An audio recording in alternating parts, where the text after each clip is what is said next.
सब देखने और सुनने वालों की खिदमत में मोहब्बत भरा सलाम। इरफान अहमद खान साहब हमारे साथ हैं। जर्मनी में क्या चल रहा है खान साहब? क्या चीजें नई आ रही जर्मनी में, थोड़ा सा बताएंगे हमारे देखने वालों को। जी। जर्मनी में ही सियासत तो आपको पता है आजकल यूक्रेन की जंग की नजर हुई हुई है। जी। और दो आम बातें जो कह सकते हैं वो है, एक तो ये है कि जो यूक्रेन जंग के असरात हैं वो आम लाइफ के ऊपर तो पड़े ही हैं महंगात की सूरत में। लेकिन बजट का एक बड़ा हिस्सा जो है वो अब आर्मी बनाने के ऊपर खर्च किया जा रहा है कि पूरा दिफाई निज़ाम जो है वो बनाया किया जाए। इसके लिए 5 बिलियन इन्होंने रखे थे। अब वो 5 बिलियन कहाँ से लेके आने हैं उसकी तरफ आजकल असेंबली में बहस हो रही है। इसमें ये बात सामने आई है कि 2 बिलियन जो है वो इस साल हुकूमत जो गरीब एनजीओ या गरीब ममालिक में जो भूख के नाम पे हुंगर के लिए खर्च करते थे वो रोक लिए हैं जर्मन गवर्नमेंट ने। तो जिससे काफी खलबली मची हुई है। आपको पता है कि जर्मनी इस वक्त दुनिया में, जर्मनी की हुकूमत, जर्मनी के अवाम और जर्मनी के चर्च, ये मिलके जो रकम देते हैं वो इस वक्त दुनिया में सबसे बड़ी रकम है। अमेरिका से ज्यादा जो है वो गरीब ममालिक में भूख को खत्म करने के लिए, जिसमें ज्यादातर रकम जो अफ्रीकन ममालिक में जाती है वहां खर्च की जाती थी। अब उसमें से 2 बिलियन इन्होंने कहा है कि इस साल हम कटौती की है। अभी बजट की तहरीर के दौरान उन्होंने बताया। उसके ऊपर जो यहाँ ऐसी एनजीओ जो ये इन इलाकों में काम करती हैं उन्होंने काफी अब शोर मचाया है, जिसमें चर्च भी शामिल है। चर्च ने भी ये कहा है कि ये बहुत बड़ी रकम है जो एकदम कटौती की जा रही है। और इससे जो उन बकायदा एक फिगर बताई है मुल्क वाइज उन्होंने कि हमने वहां पर क्या काम किए हैं और वहां पर इस वक्त सिचुएशन क्या है। एक सेव द चिल्ड्रन एक एनजीओ है जिसका हेडक्वार्टर बर्लिन के अंदर है। वो अफ्रीकन ममालिक में बच्चों पे जो भूख से मर रहे हैं उनको बचाती है, तो उनको पर वो खर्च करती है। उन्होंने भी अपनी रिपोर्ट बताई है मुल्क वाइज कि भाई किस तरह सूडान में, सोमालिया में, तमाम ममालिक में क्या सूरत हाल दरपेश है। तो उसके ऊपर उन्होंने बड़ा सख्त एहतियात किया है। अब ये देखना ये है कि इस तरह चर्च की ऑर्गेनाइजेशन में भी में हिस्सा डाला है। उन्होंने भी प्रेस कॉन्फ्रेंस की है कि भाई ये जुल्म बंद किया जाए। अब इसका क्या रिजल्ट निकलता है, आया इस एहतियात को हुकूमत तस्लीम करती है या आवाम की तरफ से कोई रद्द-ए-अमल इस बारे में शो किया जाता है, तब तो कुछ बात बनेगी। नहीं तो ये एक बहुत बड़ी, मतलब कहना चाहिए, इंसानी ज्यादती सामने होती नजर आ रही है कि भाई 2 बिलियन बहुत बड़ी रकम होती है जो अगर अफ्रीकन ममालिक में बच्चों तक ना पहुंची तो यकीनन वो भूख से जो है मुतासर होंगे वो वाले।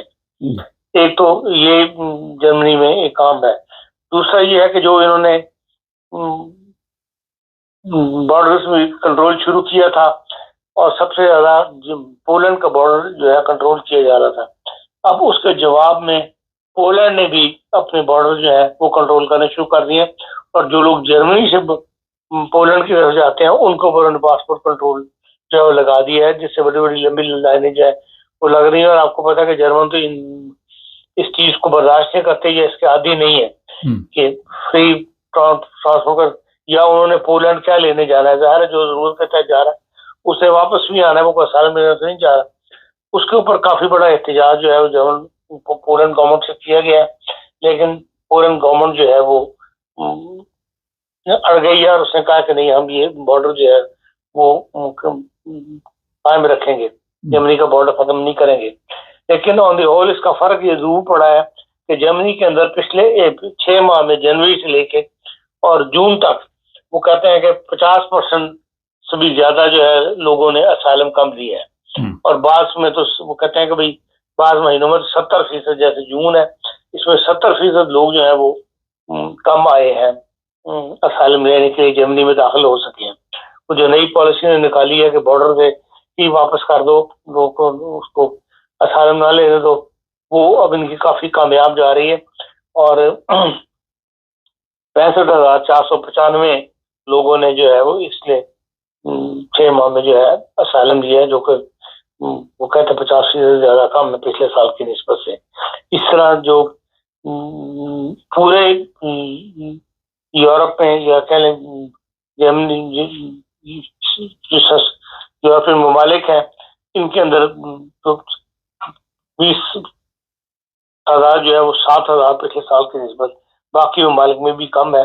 तो ये बॉर्डर कंट्रोलिंग का कहते हैं हमें ये फायदा जरूर हुआ है कि हमारे असालम की तादाद जो है वो कम हो गई है। और ये उन्होंने जनवरी से लेकर जून तक की फिगर जो है वो अनाउंस की है। इसके अलावा तो और जर्मनी में कोई ऐसी अहम खबर मुझे नजरों से नहीं गुजरी। हाँ साहब, हॉलैंड ने भी असाइलम के कवानीन में सख्ती कर दी। सब जगह सख्ती कोई ना कोई है। देखिए बेसिक कानून तो असाइलम का मौजूद है हर जगह पे, लेकिन यह है कि उसको मंजूर करवाने में या उसके प्रोसीजर में लेंथी प्रोसीजर कर दी या उसको बात जगह बहुत ही मुख्तसर कर दी है और जल्दी अपीलों के फैसले कर रहे हैं। बात जगह यह है कि असाइलम अप्लाई करने में रुकावटें खड़ी कर रहे हैं, जैसे कि जर्मनी ने किया कि बॉर्डर के ऊपर असाइलम करो तो वो कहते हैं बॉर्डर में एंटर नहीं होने देंगे।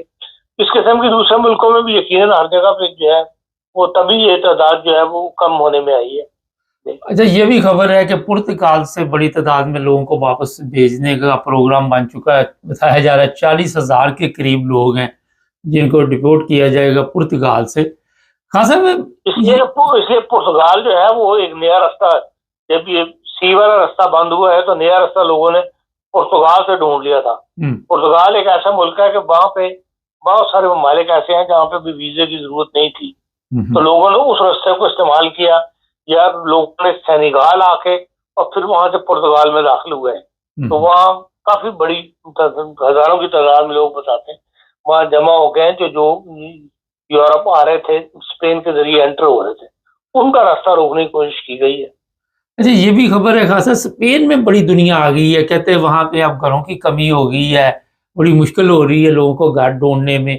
तो ये पुर्तगाल स्पेन बड़ा लोड पड़ा हुआ है। तो आप समझते हैं कि जर्मनी बॉर्डर बंद होने से जैसे ये वापस लोगों को भेजते हैं तो फिर लोग इधर कम आते हैं तो सब वहीं पे स्टे कर रहे हैं।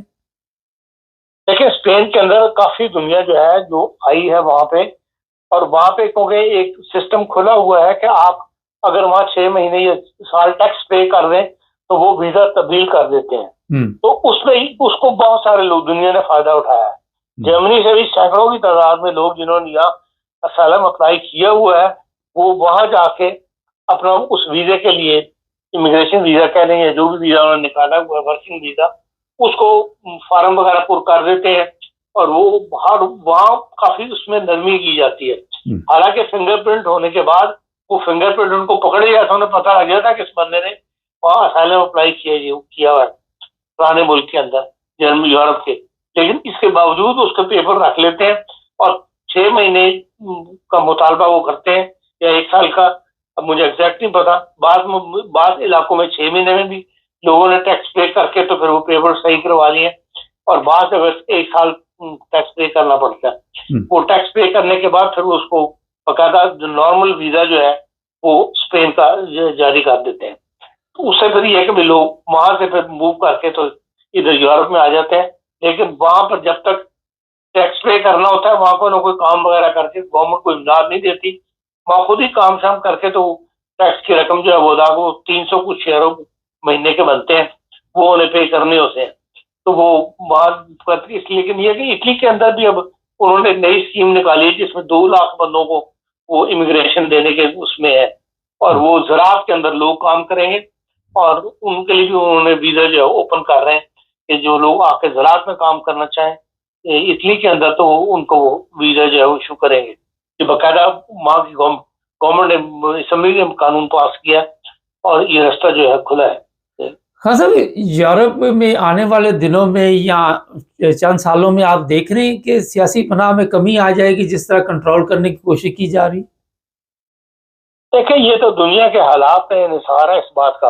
अगर जंगें बढ़ेंगी, जंगी हालात मुल्क में रहेंगे, बदअमनी रहेगी तो लाजमन फिर इन पे प्रेशर पड़ेगा। ज़ाहिर है जो यूरोप के करीब लगता है तो फिर लोग इधर को मूव करते हैं। हाँ, दूर दराज के इलाकों में अगर जंगे हो तो उसका शायद ना पड़े, अपने अपने इलाकों में करीबी इलाकों में फिर उसका असर पड़ता है लोग जहाँ करीब मूव कर सकते हैं वहाँ चले जाते हैं। तो अगर तो जंगें बढ़ी, जंगी हालात बढ़े, तो फिर लोग यकीनन मूव करेंगे।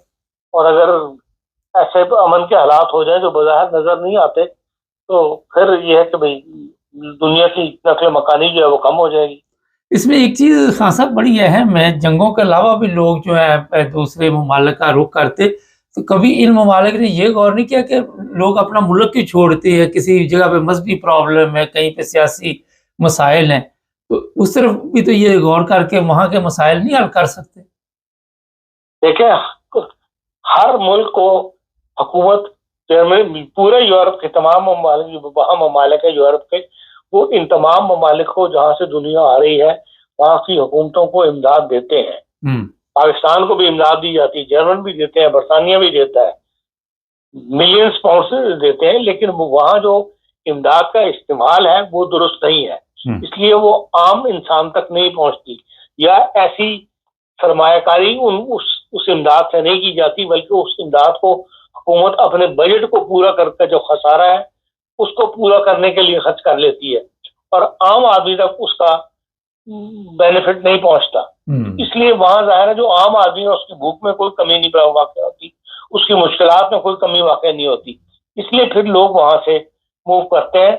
अक्सरियत जो है वो इकोनॉमिक्स माहिर बन के यहाँ आती है, वो यहाँ आने के बाद कोई भी अपनी रीजन बता दें आप कि किस वजह से आप यहाँ आए हैं, क्योंकि इकोनॉमिक रीजन की वजह से कानून उनकी कोई मदद नहीं करता, इसलिए फिर कोई ना कोई दूसरा रास्ता उनको इख्तियार करना पड़ता है। लेकिन अक्सरियत जो है वो इकोनॉमिक की वजह से, मुल्क के इक़्तिसादी हालात की खराबी की वजह से, मुल्क में भूख की वजह से जो है वो यहाँ मूव करते हैं। ऐसे भी हैं जो बात मजहबी तासुब की वजह से यहाँ आते हैं जर्मनी में या दूसरे मुल्कों के अंदर, लेकिन ज्यादा अक्सरियत जो है वो सियासी अदम इस्तेकाम में, अगर बाद ममालिक में तो मुखालफिन को बहुत ज्यादा दबाया जाता है, लेकिन अब ये सूरत हाल कम है, ज्यादातर जो है वो इक़्तिसादी मुहाजिरीन हैं। हाँ सर, शुरू में जो बात आपने की, आखिर पे ये सवाल है कि जिस तरह अफ्रीका में बच्चे हैं उनकी इमदाद बंद की जा रही है, लेकिन इतने बड़ी मदद करने के बाद भी गुर्बत तो बढ़ती जा रही है, इसमें कमी तो कोई नहीं आती। इसलिए वहाँ करप्शन है इन तमाम ममालिक के अंदर, क्या अफ्रीका और क्या एशिया के ममालिक, वहाँ बाहर इन तमाम ममालिक के अंदर करप्शन है। बहुत शुक्रिया खान साहब। नाज़रीन, ये यूरोप के जो ताज़ा हालात हैं, क्योंकि यूरोप में सियासी पनाह वाले जो हैं उनमें अभी खान साहब ने बताया कमी आई है, सख्तियाँ होती जा रही हैं, पकड़ दकड़ का सिलसिला भी जारी है। हॉलैंड से भी इतला है, वहाँ भी सख्त कवानीन बनाने का प्रोग्राम बन चुका है या बन चुके बना दिए गए हैं। इटली लोगों की ज़रूरत है, तो ये ऑनलाइन आपने जाके तो ये वीज़े वगैरह चेक करने होते हैं, जो सियासी बना लेते हैं उनके लिए और कवानीन होते हैं। अपने मुल्क में बैठ के वहाँ से चेक करें कि क्या कहाँ पे किस चीज़ की ज़रूरत है। चैनल को सब्सक्राइब करें, जुड़े रहें हमारे साथ ताकि और भी प्रोग्राम